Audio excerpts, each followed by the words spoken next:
بسم اللہ الرحمن الرحیم۔ السلام علیکم ورحمۃ اللہ وبرکاتہ۔ رمضان کی فرضیت اور اس کی تیاری کیوں ضروری ہے؟ بھلا ہم رمضان کی تیاری کیوں کریں؟ کیا یہ بھی سال کے باقی مہینوں جیسا نہیں؟ روزے ہی رکھنے ہیں نا، تو تیاری کیا کرنی؟ بس ضروری خریداری کر لیں گے، فریزر بھر لیں گے۔ کیا ہم نے کبھی سوچا کہ ہم پر ہر سال رب نے 30 دن کے روزے کیوں فرض کر دیے ہیں؟ یہ روزے ہر سال کیوں آ جاتے ہیں؟ حج کی طرح زندگی میں ایک بار ہی فرض کیوں نہ ہوئے؟ اس کی وجہ جاننا بہت ضروری ہے۔ اللہ رب العزت قرآن میں فرماتا ہے کہ اے ایمان والو، تم پر روزے فرض کیے گئے ہیں جس طرح تم سے پہلے امتیوں پر فرض کیے گئے تھے۔ کیوں روزے فرض کیے گئے؟ کیونکہ تم میں بھی تقویٰ پیدا ہو تاکہ تم بھی متقی بن جاؤ۔ سورۃ بقرہ آیت 165۔ تو تقویٰ کیا ہے؟ رب سے ڈر، رب کا خوف، پرہیزگاری۔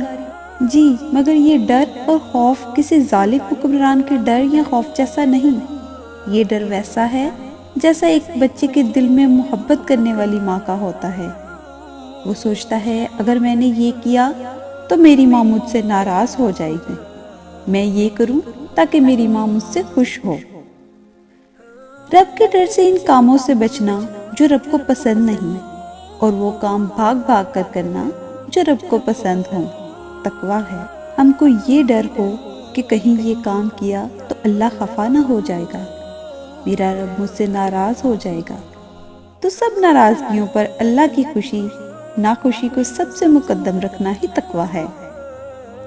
تقویٰ کی خوبصورت مثال خاردار جھاڑیوں اور کیچڑ بھرے راستے سے اپنا لباس بچا بچا کر گزرنا ہے۔ دیکھیں جہاں ٹریفک کیمرہ لگا ہو اور ہماری اس پر نظر پڑے تو کیسے فوراً پاؤں بریک پر جاتا ہے، تو جہاں ہم رب کی قائم کردہ لمٹس کراس کرنے لگیں وہاں ہمارا پاؤں کیوں بریک پر نہیں پڑتا؟ تو یہ 30 دن آپ کو اپنی بریکوں پر کنٹرول سکھانے کے لیے ہیں، اور ان 30 دن آپ نے جو سیکھا ہے اسے سیکھ کر بھول نہیں جانا، اسے اگلے 11 ماہ دہراتے رہنا ہے۔ اب سوال یہ ہے کہ رمضان میں روزہ ہی کیوں فرض کیا؟ کوئی اور عبادت کیوں نہ بتائی؟ کیونکہ یہ پریکٹس ہے، تربیت ہے۔ آپ روزے میں خود کو حلال چیز سے روک رہے ہوتے ہیں، جب کوئی بھی نہیں دیکھ رہا ہوتا تو بھی نہیں کھاتے۔ کیوں؟ کیونکہ آپ کو پتہ ہے کہ رب نے منع کیا ہے، یہ روزہ میں رب کے لیے رکھ رہا ہوں اور وہ تو دیکھ رہا ہے نا۔ تو یوں ہمارے اندر رب کے ہونے، رب کے ہر وقت ہمیں دیکھنے کا احساس پیدا ہوتا ہے۔ ان 30 دن کی پریکٹس کو ہم نے زندگی کے ہر کام اور لمحے پر لاگو کرنا ہے، اور باقی کے 335 دن اس احساس کو جگائے رکھنا ہے کہ رب ہم کو دیکھ رہا ہے۔ یعنی جھوٹ بولنے سے پہلے زبان کو دانتوں میں دبا لیں کہ رب دیکھ رہا ہے۔ جیسے اگر روزے میں پانی منہ میں لے جاتے ہی خیال آتا ہے کہ میں روزے سے ہوں تو فوراً تھوک دیتے ہیں۔ تو 11 مہینے ہم نے ہر گناہ، ہر وہ بات جو رب نہیں پسند کرتا، اس سے دور رہنا ہے۔ غیبت، جھوٹ، حسد، نفرت، دل آزاری، ناشکری، فضول لغو باتیں وغیرہ، ایسے ہی جیسے آپ کا روزہ ہو، آنکھ کا، کان کا، منہ، دل، ہر شے کا روزہ۔ اللہ تعالیٰ ہم کو دیکھ رہا ہے، یہ بس ہمارے ذہن میں بیٹھ جائے تو سمجھے رمضان کا مقصد پورا ہو گیا۔ اب یہ 30 دن بھی خود کو بتا کر کہ رب مجھے دیکھ رہا ہے، مجھے چھپ کر بھی نہیں کھانا، اور عید والے دن سے ہمارا نفس پھر سے واپس رمضان سے پہلے کی کنڈیشن میں آ جائے۔ اس طرح کا موسمی مسلمان بننا ہمیں کچھ فائدہ نہیں دینے والا۔ مسلمان فور رمضان، ایسا ہی ہے نا؟ پھر ہم کہتے ہیں کہ ہماری قوم اتنی بے ایمان کیوں ہے، اتنی کرپٹ اور دھوکہ باز کیوں ہے؟ کیونکہ ہم اسلام کو اپنے حلق سے نیچے دلوں میں اترنے ہی نہیں دیتے۔ ہم صرف مسجد یا محرم یا رمضان یا حج پر مسلمان بن جاتے ہیں، پھر رب کو وہیں چھوڑ کر اپنے دنیا کے دھندے نپٹانے لگتے ہیں۔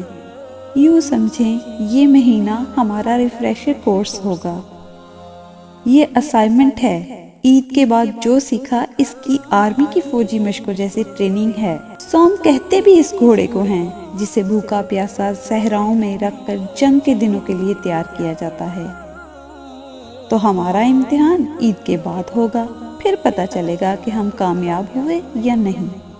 ان 30 دن میں ہمیں باقی سال کی نارمل لائف میں نفس، شیطان اور دنیا سے مقابلے کے لیے تیار کیا جاتا ہے۔ بھلا کس کا رنگ ہے؟ اللہ سے بھی پیارا اور گاڑھا تو ہم نے خود کو رب کے رنگ میں رنگنا ہے۔ اب 30 دن بعد پتہ چلے گا کہ ہم کتنے پکے رنگ میں رنگے ہیں، یا بس کچا وقتی رنگ تھا۔ ادھر رمضان ختم، ادھر بعد میں اپنی پسند کا کوئی رنگ چڑھا لیا۔ اب تو رمضان گزر گیا اور وہی رنگ کیوں نہ چڑھائیں جو مجھے پسند ہو۔ پھر تو جناب یہ ساری ٹریننگ ضائع ہو گئی، کوئی فائدہ نہ ہوا ان 30 دن کے ریفریشر کورس کا۔ سچ میں ہم متقی تو نہ بن پائے۔ رمضان تبدیلی کے لیے آیا، پرماننٹ اینڈ پوزیٹیو چینج کے لیے آیا تھا، وہ تو آیا ہی نہ۔ تو ہم نے رمضان ضائع کر دیا نا۔ اللہ کے نزدیک کنگ آف دی کنگ کون ہے؟ رب کی نظر میں اس کائنات میں جس کا ذکر فرشتوں کی محفل میں VIP کے طور پر سب سے زیادہ ہوتا ہے، وہ ہے متقی۔ اور متقی منہ سے بات نکالتے ہوئے بھی پہلے 10 بار سوچتا ہے کہ یہ بات میرے رب کو پسند آئے گی یا نہیں۔ یہ تھی رمضان کی فرضیت کی وجہ، یا میں کہوں گی کہ رمضان ہمارا وہ سرٹیفکیٹ ہے جو سال بھر میں ایکسپائر ہو جاتا ہے۔ اسے ہم کو پھر سے رینیو کرنے کی ضرورت ہوتی ہے۔ روزوں کے یقیناً لاکھ فائدے ہوں گے، مگر اصل فائدہ اور مقصد تقویٰ کا حصول ہے۔ تقویٰ کے علاوہ سارے فائدے روزے کی بائی پروڈکٹ ہیں۔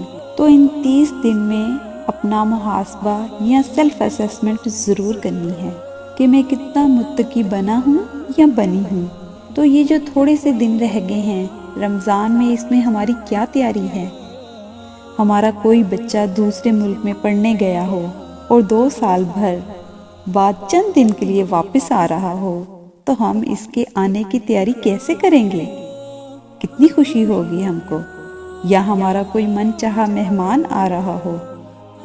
رمضان کی بھی ایسے ہی تیاری کریں، فزیکل تیاری بھی ضرور کریں۔ آپ کے بچوں کو احساس ہو کہ رمضان میں کچھ خاص بات ہے کہ ایسے تیاری کی جا رہی ہے، بھی جانے اور ان کی تربیت میں ان کے دلوں میں رمضان کا ایک خاص مقام ملے۔ نمبر 1، آپ عبادت کے لیے کوئی کارنر یا کمرہ سلیکٹ کر لیں، بچوں کے ساتھ مل کر اسے صاف ستھرا کریں، چاہے تو سجائیں۔ بچوں کو فزیکل ایسوسیشن اور ایسا مشاہدہ سیکھنے کے لیے ضروری ہے۔ ان کے لیے اور اپنے لیے رمضان کے ریمائنڈر گولز کی دعاؤں کی لسٹ بنائیں، انہیں سامنے دیوار پر لگائیں، گھر کی صفائی کریں، چادریں بدلیں، اپنا اور بچوں کا اسکیجول بنائیں۔ نمبر 2، رمضان میں اپنے کاموں کو ہلکا کرنے اور عبادت کے لیے وقت بچانے کے لیے ابھی سے فریزر چاہے تو بھر لیں۔ ہاں، سادہ اور زود ہضم غذا پر زور دیں۔ ہم نے تو رمضان کو پکوڑوں سموسوں کا مہینہ بنا دیا ہے اور ایسی ایسوسیشن پیدا کر دی ہے کہ ان کے بنا افطاری ادھوری لگتی ہے۔ جو عبادت اور دعاؤں کی قبولیت کا وقت ہوتا ہے تو بیچاری خاتون خانہ کچن میں گھسے سموسے تل رہی ہوتی ہے اور 10 اقسام کے کھانے بنا رہی ہوتی ہے۔ نمبر 3، اپنے بچوں کو اپنے ساتھ گھر کے کاموں میں انوالو ضرور کریں، پریپریشن کے ساتھ روحانی تربیت۔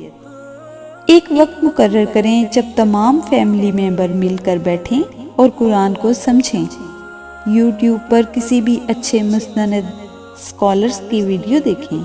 میچز اور فلمیں دیکھنے کے بجائے حضرت عمر رضی اللہ تعالیٰ عنہ کی سیریز، نبی پاک صلی اللہ علیہ وآلہ وسلم کی سیرت کی سیریز وغیرہ دیکھنا شروع کر دیں۔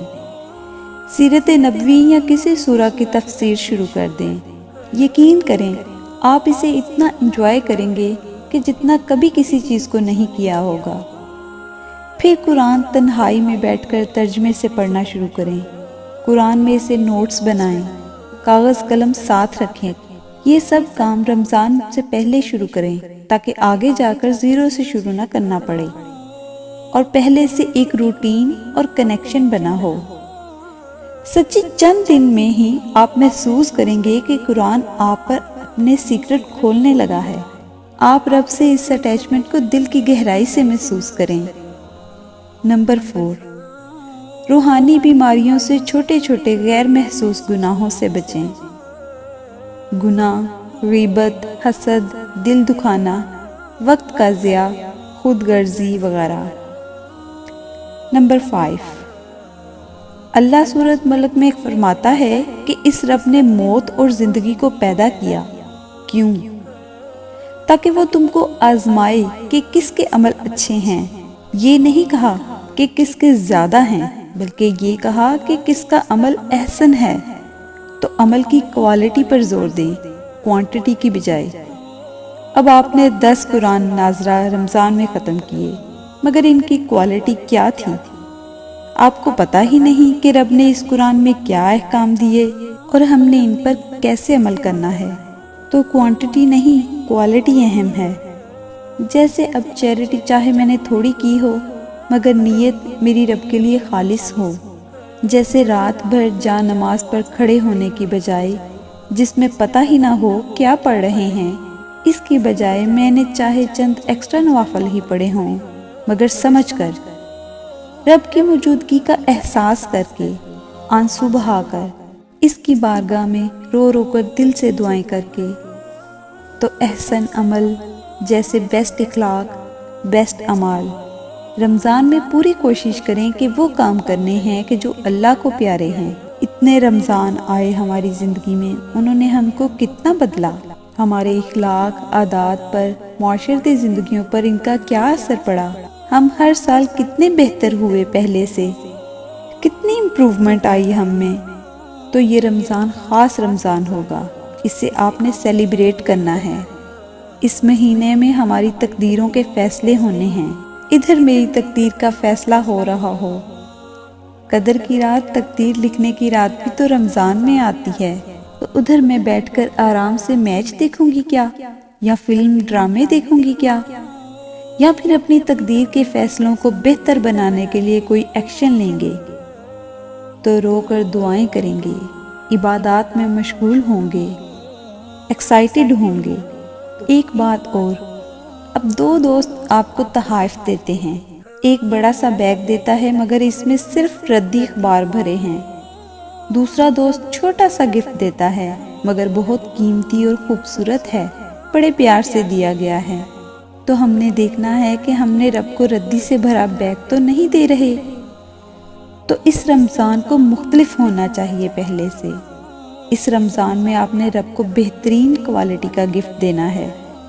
ابھی سے کوشش کریں، جو قرآن پڑھیں، چاہے ایک لائن پڑھیں، اسے سمجھ کر پڑھیں اور اس پر عمل کریں اور دوسروں تک بھی اسے پہنچائیں۔